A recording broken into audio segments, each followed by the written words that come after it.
السلام علیکم ورحمۃ اللہ وبرکاتہ۔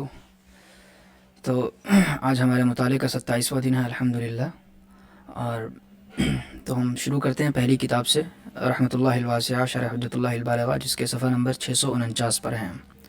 سبھی صفات از قبیل متشابہات ہیں۔ اوپر جو بات بیان کی گئی ہے کہ صفات پر دلالت کرنے والے الفاظ استعمال کیے جائیں، ان کی تعویل کی جائے نہ معانی کی تحقیق، کتابوں میں یہ بات صفات متشابہات کے تعلق سے لکھی گئی ہے، اور صفات متشابہات سے وہ صفات مراد ہے جن سے اللہ تعالیٰ کا مخلوق کے مشابہ ہونا مفہوم ہوتا ہے، اور جن سے اللہ تعالیٰ کا جسم دار ہونا سمجھا جاتا ہے، جیسے ہاتھ، قدم، انگلیاں، پورے، چہرہ، آنکھ، پنڈلی، آسمان دنیا پر ہر رات اترنا، میدان قیامت میں اترنا، عرش پر متمکن ہونا، وغیرہ وغیرہ۔ صفات حقیقیہ یعنی سمع و بصر وغیرہ کلام وغیرہ میں یہ بات نہیں کہی جاتی۔ امام ترمذی رحمۃ اللہ علیہ نے بھی جن حدیثوں میں صفت ید آئی ہے وہاں مذکورہ بات لکھی ہے۔ اسی طرح ابن حجر رحمۃ اللہ علیہ نے بھی صفت عین کے تعلق سے مذکورہ بات کہی ہے، حالانکہ یہ تفریق صحیح نہیں۔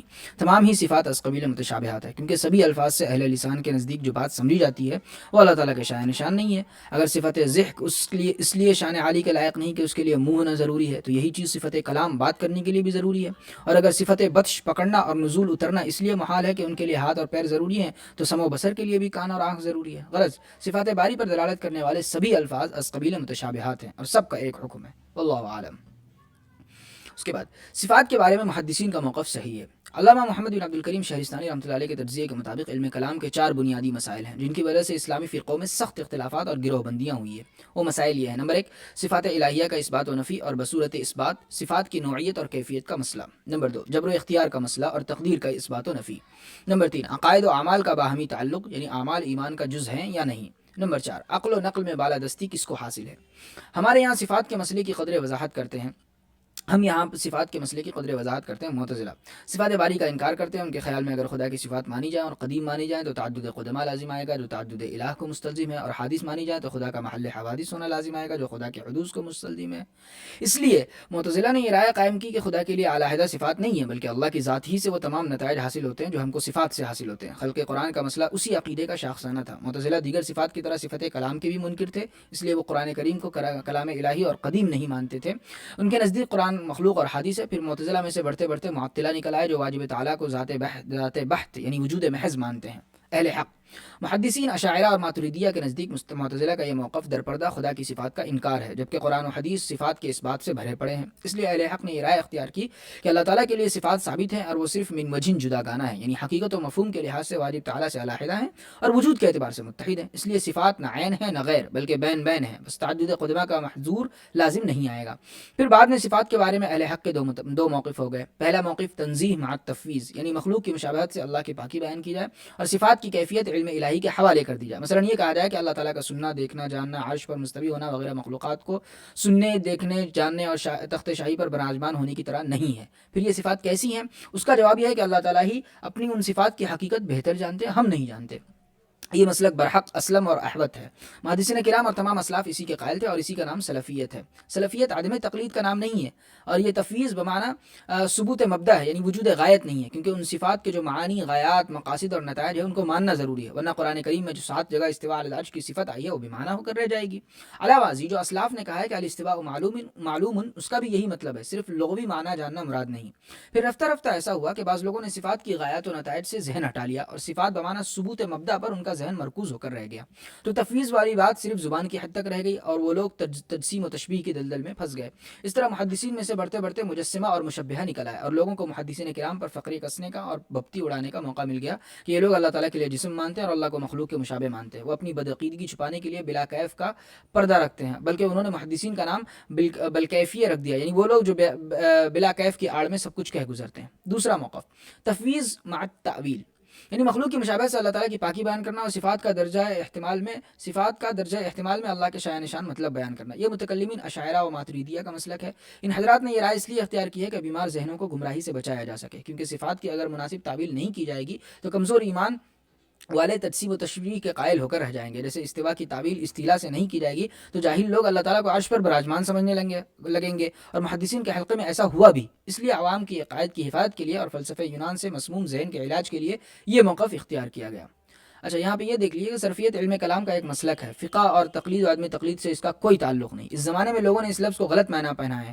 سلفیت سے عدم تقلید مراد لینا لفظ کا غیر موضوع لہو میں معنی میں استعمال ہے، اور یہ کہنا کہ یہ اس زمانے کی جدید اصطلاح ہے ولا مشاحت فی الاصطلاح، تو اس کا جواب یہ ہے کہ دھوکہ دہی کے لیے ایسا نہیں کیا جا سکتا۔ یہ تو ایسا ہی ہے جیسے قادیانی اسلامی اصطلاحات صحابہ ام المؤمنین مسجد نماز وغیرہ جماعت وغیرہ استعمال کرتے ہیں اور مسلمان اختلاف کا مظاہرہ کرتے ہیں اور ان اصطلاحات کے استعمال پر پابندی کا مطالبہ کرتے ہیں۔ ٹھیک ہے، بہرحال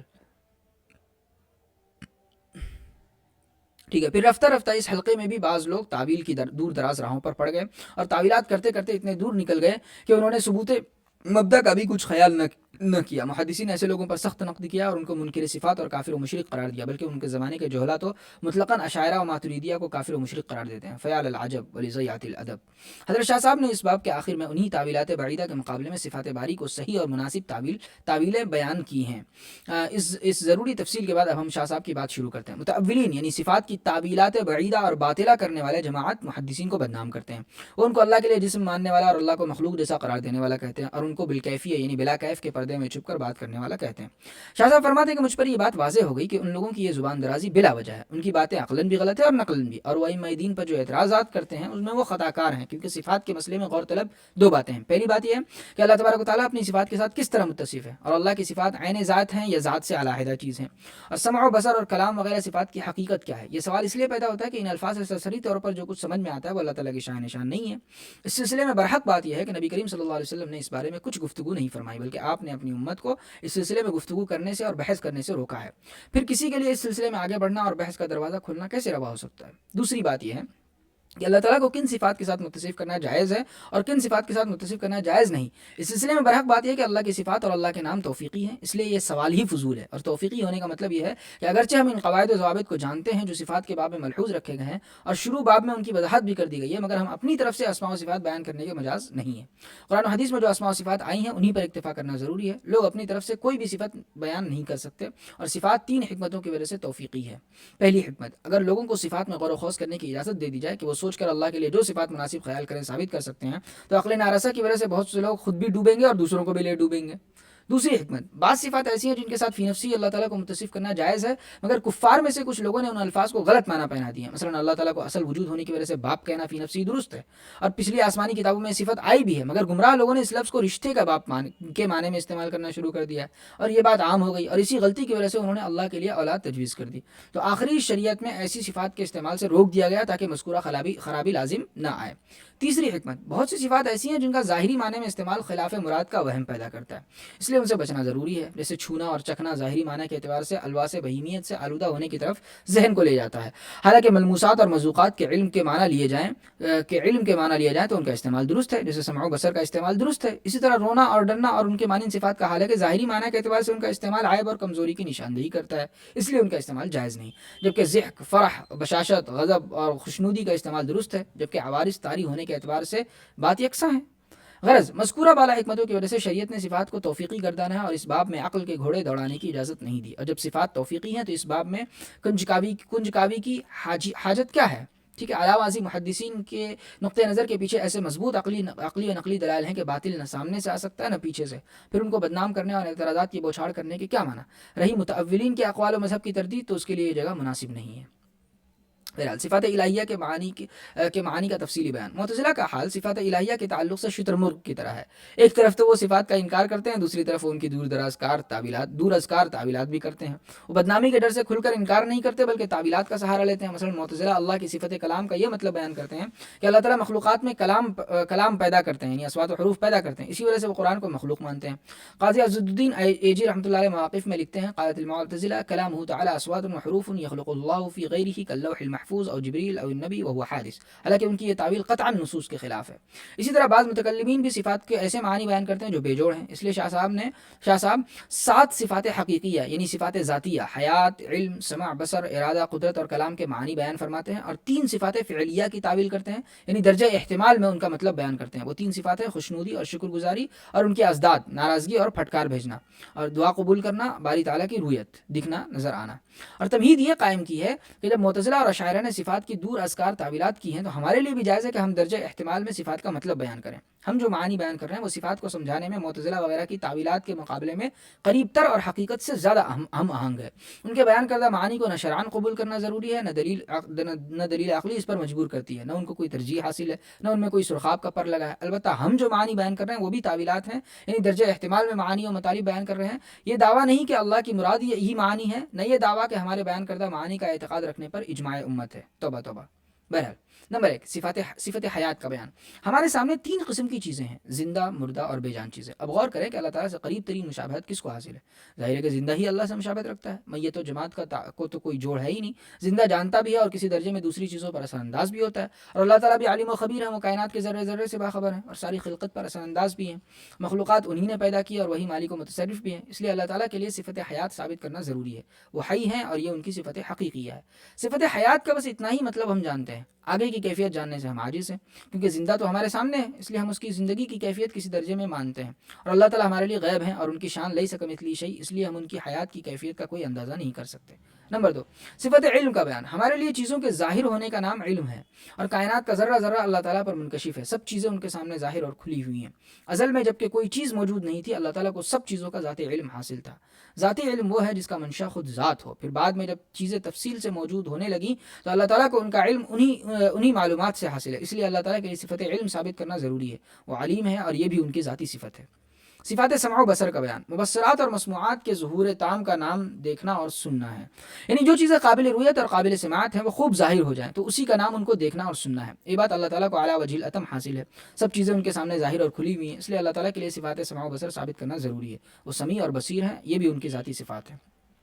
صفت ارادہ کا بیان. جب ہم کہتے ہیں کہ فلاں نے ارادہ کیا تو ہم اس سے یہی مراد لیتے ہیں کہ فلاں شخص کے دل میں کسی کام کے کرنے یا نہ کرنے کا خیال پیدا ہوا. اللہ تعالیٰ کے معاملات اس طرح یہ ہیں کہ وہ بعض کام اس وقت کرتے ہیں جب اس کام کے پیدا ہونے کی شرط پائی جاتی ہے. مثلا بادل پیدا ہو جانے کے بعد وہ بارش برساتے ہیں تو ایک ایسی نئی چیز وجود میں آتی ہے جو پہلے نہیں تھی.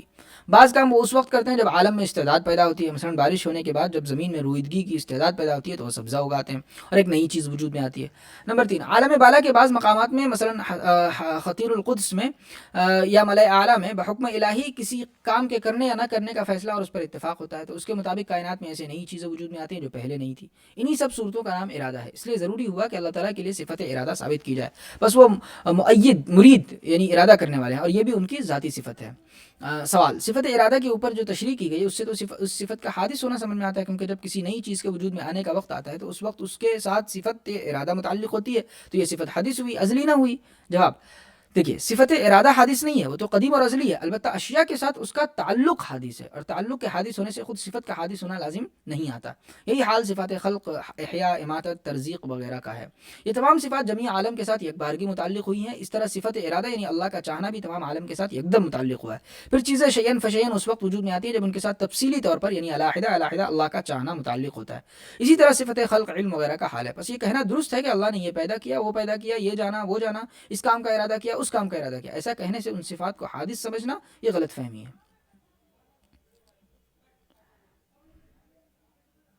ٹھیک ہے. نمبر 5 صفت قدرت کا بیان. اور جب ہم کہتے ہیں کہ فلاں قادر ہوا تو ہم اس کا یہی مطلب سمجھتے ہیں کہ فلاں وہ کام کر سکتا ہے، کوئی خارجی سبب اس کو روک نہیں سکتا. البتہ وہ خود ہی ارادہ بدل دے اور نہ کرے تو یہ دوسری بات ہے. اسی طرح ایسی ضدین جو دونوں زیر قدرت ہو، مثلا کسی چیز کا کھانا اور نہ کھانا، جب آدمی ان دونوں میں سے ایک پہلو کو اختیار کرے، مثلا کھا لے تو بھی دوسرا پہلو زیر قدرت رہتا ہے. ایک پہلو کو ترجیح دینے سے اس کی ضد قدرت سے خارج نہیں ہو جاتی. جس طرح پہلے دونوں زیر قدرت تھے، اب بھی دوسرا پہلو قدرت میں ہے، اور ایک پہلو کو اختیار کرنا اور دوسرے پہلو کو اختیار نہ کرنا کسی مصلحت سے ہوتا ہے. اور مہربان اللہ بھی ہر کام کر سکتے ہیں، کوئی ان کو روکنے والا نہیں. اور وہ وجود اور وہ جو دو مقدروں میں سے ایک کو ترجیح دیتے ہیں تو وہ اپنی مہربانی سے ایسا کرتے ہیں، اور ان کا اپنا ارادہ اور فیصلہ اس کا مقتضی ہوتا ہے. مثلا انہوں نے اپنے حبیب کو سب پیغمبروں کے آخر میں مبعوث فرمایا، جبکہ وہ سب سے پہلے بھی اور درمیان میں بھی مبعوث فرما سکتے تھے. تو یہ ترجیح ان کے فضل اور ان کے چاہنے کی وجہ سے، ایسا نہیں کہ دوسرا پہلو ان کے اختیار میں نہیں تھا یا اب نہیں رہا. پہلے بھی دونوں امر مقدور تھے اور اب بھی ہیں. جب اللہ کی یہ شان ہے تو ضروری ہے کہ ان کو قادر مانا جائے، بس وہ قدیر ہیں اور یہ بھی ان کی ذاتی صفت ہے.